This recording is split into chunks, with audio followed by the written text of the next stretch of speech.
actually is better than this. This one's Go. anyway. Good luck. And then in 2001, I had the most exciting fishing trip of my life, and that was here to Cordova. Oh, My husband and I, and my brother and his wife, planned this trip to come up and go fishing with Bruce and Harry Curran. oh, really? Well, my sister-in-law backed out because she was going to be too cold and too miserable, and she had rheumatoid arthritis. Oh, yeah. My husband backed out because he realized that the fishing was going to be, would you believe, in the ocean. You know, he was going to have to be out there in a boat. Ooh. Not a cruise ship like he liked to do, but a boat. So anyway, my brother and I decided we were still going to go. And so my brother took his business partner and we came up here. And I got to go out for 5 days and 5 nights with Harry Curran and my brother and Bruce and my brother's business partner from San Diego. And it was on a 55-foot motorized sailboat that Harry Curran owned. Oh my gosh. The Wolverine. Yes, the Wolverine. Absolutely. And it was the most wonderful time. The most wonderful time.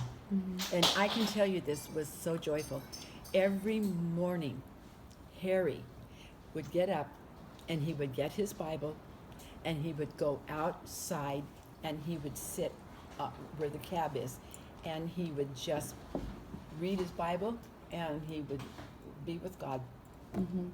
And he got so mad at me because I wanted to journal everything. And he told me I could not journal because I was there to experience and enjoy.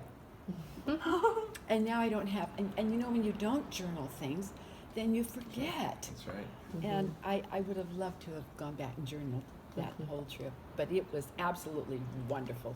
Yeah. What? My most wonderful fishing trip. That's the best story. Yeah, That is that so is a good cool. one. It Harry is. Curran is Oh. dear to my heart, and Oh. I love that whole story. And you know, Harry took Bruce on as a friend and absolutely loved and adored Bruce. Excellent. He really did. I That's skied just with like- him up here for 40 years. I bet you did. Yeah, Mhm. and he was a huge influence on my kids. And Yeah. he ran me out to Humpback Creek every Oh. day for years. Anyway, so cool. I'll let you know, adults. All right. That was a wonderful story. Oh, And thank It you. really was. Yeah, crazy. So wait. So what time of the year was that? That we decided was in, okay, so you might be able to help me out with that, Rob, because we couldn't fish for salmon. We fished for halibut, and my brother caught a 5-foot ling cod and had to throw it back because it wasn't ling cod season. Sounds like So it was around the pretty. 1st of July. Yeah, Around the 1st of July somewhere. because ling cod opens 1st of August, so yeah. So it had to be around the 1st of July sometime. Yeah. Dang. That is a good one. Wow. Okay. Sorry.